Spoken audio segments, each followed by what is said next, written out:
Hello, I'm Mr. Mendola. A few people have been emailing me saying they couldn't make these meetings and everyone's feeling all bad. I just wanted to make a video just to cover what I've covered during the meetings. They're not required or mandatory or anything.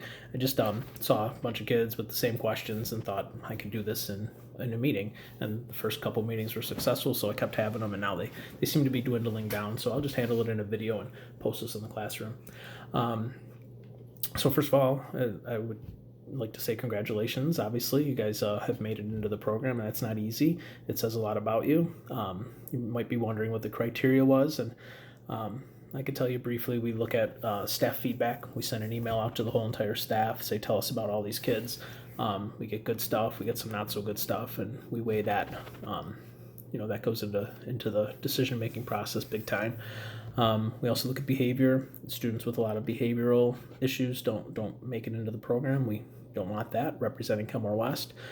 We also look at attendance and grades. Those aren't the biggest factors, but they are factors for sure. A student with good grades shows they're a serious student, they're responsible. So all of that goes into play. So congratulations. Kids ask, typically they want to know what the class is like. What are they going to learn? Is it hard? When will we meet? And I'll say it's not hard, not at all. We've taken plenty of harder classes at Kenmore West. And it's we follow everything about the internship program. We follow the state guidelines, what the state tells us to do, and the state gives us topics to cover, and we cover those topics. So just pretty easy stuff, things like the labor laws, how much can teenagers work, where could they work, what hours can they work. The hours of an internship combined with your part-time job. So, that's why we need to know the labor laws. You need to understand that. Also, things like conflict resolution, issues that might come up at work or at an internship site, and how you can best handle those kinds of things. We also make a resume. So, compile up your experience and turn it into a nice resume. I know students that keep in touch with me, many interns keep in touch with me. They always appreciate the fact that we did a resume. They use it in college and theirs is ready to go. They don't need to tweak it or anything. Just, we did it at senior year, so it's good to go. Obviously need to add to it, but the format's nice and the structure's nice.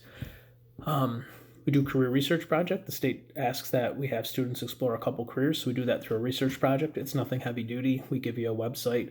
All the information that we're looking for is on that website with a couple exceptions, and we tell you where to go to get that. So it's nothing difficult. And probably the scariest thing that we do for many students is we do a mock interview. So on a certain day, you'll be assigned, that'll be your interview date. You'll come in all dressed up in your business attire, and you'll be interviewed by me, Mr. Leone, and a few of your fellow interns will be on the panel interviewing you. So that's a little nerve-wracking for some kids, but it's nothing to be afraid of. And really, that's another thing that my former interns always will text me or call me or tell me when they see me that was super helpful to them. Like, they may have had part-time job interviews and thought that those were the real deal, but when you do a mock interview, you get asked those typical interview questions in a stressful situation like that feels pretty real, and then they're able to better handle the real interview when it comes up. So while it's scary at the time, it's definitely beneficial, but nothing to be too scared about. We meet so interns are either fall or your spring, and I would usually show the screen and show you where you are, but I don't think I want to post that up on a video. So if you have a question, if you landed in the fall or spring, you could send me an email and I'll tell you. But whether you're fall or spring, the first week, sometimes the first 2 weeks of the semester, we meet ninth period every day, just to get ourselves oriented so that we understand the program, that we're ready to go out, meet our mentor, and handle ourselves right and whatnot. Once we're sure that that's the case, then we stop doing every day and we kick it back to Mondays and Wednesdays. Most of the time, we've been able to get that done in the first week, Monday to Friday, and then the second week's been Monday, Wednesday. Sometimes we do Monday, Tuesday, Wednesday that second week, and then we're okay. But it's always different. Depends on the group, depends on, a lot of things. But most of the semester, it's just Mondays and Wednesdays, ninth period. Tuesdays, Thursdays, Fridays, you're off, you're free. Many kids will still come to our room, just a place to hang out. I run the post-prom party, the senior celebration, so a lot of kids just like to stay back on those days when they're free and plan for the party. Other kids just like to hang out there, do other work, do their classwork. You won't be assigned a study hall, so that's a decent place to go, as long as Mr. Leone or I are in the room. Other kids leave. It's ninth period. It's the last period of your day, senior year. Kids will just go home, and some kids will actually go to their internship site if it works out. So, some kids it works out, and some it doesn't. So that leads to the next question. Kids will ask, when do I go to my internship site? And it's just not a simple answer. There's no simple answer to that because every internship is different. And once we find an internship placement for you, it's not up to me to settle your schedule or Mr. Leone. It's up to you and up to your mentor to decide upon a schedule. So it's different for everyone. And you can imagine if you're going to be a kindergarten teacher, you're probably going to have to miss some of your day at Comer West to go to an elementary school and be with a kindergarten teacher and her students. Whereas if you were going into business, you would be Monday to Friday and you could work up until 5 o'clock. Even that's not set in stone. That's up to the mentor, what they want. Or you could think of a career like photography. You want to be a photographer. They work nights and weekends. Probably don't work much at all during the day. So everyone's different. When you go is up to you. We could talk about those sorts of things individually as they come up. And that would lead me to talk about leaving West. How do I leave the building? I have to remember that you guys are only seniors once. It's your first time being a senior, so it's really not that big of a deal. You go to the door 1 and you just sign out just like you would for senior privilege. Not a big deal. It's whatever the school procedure is that year, but it's always easy. And once you've done it once or twice, you'll know exactly what to do, and you'll wonder why you were worried about it in the first place. It's easy stuff. Some kids were asking about careers, where they could learn more about careers, and I put in the Google Classroom, our classroom resource, government website that'll kind of walk you through or show you lists of careers and how in demand they are. To me, that's a big deal, knowing that there's a lot of demand for a career. I just know if I were in your shoes, the way I would think, and I know it's not the way everyone thinks, but I would look for careers that we need a lot of in America and the world. It's a nice big target to shoot for.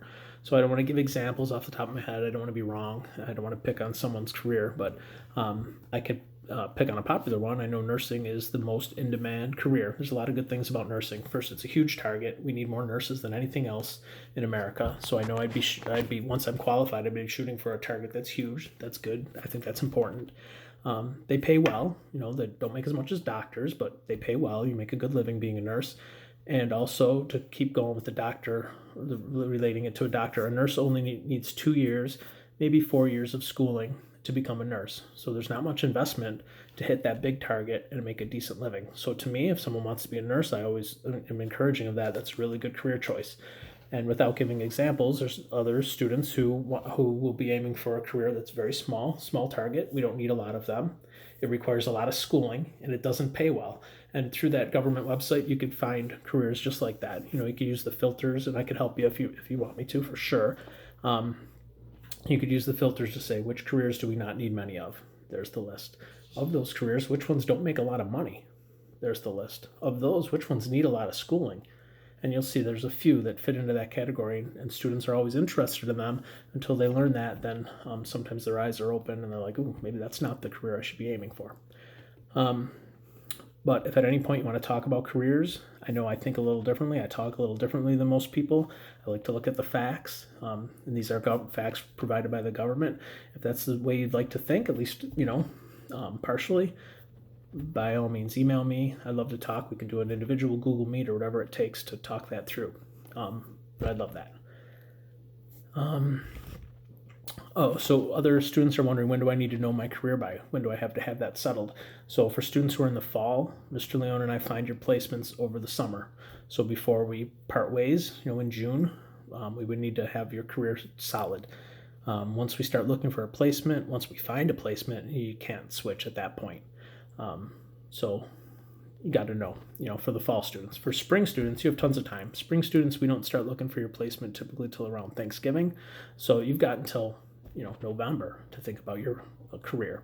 So students who are on the fence, undecided, they know this program's right, they see the benefits, they like the idea, but they don't have a career in mind, I suggest you let it slide to the spring. Let us put you in the spring, and then you have enough time to think about that, think about your career more. So another thing about placements, it is Mr. Leone and I, it's our job to find your placements.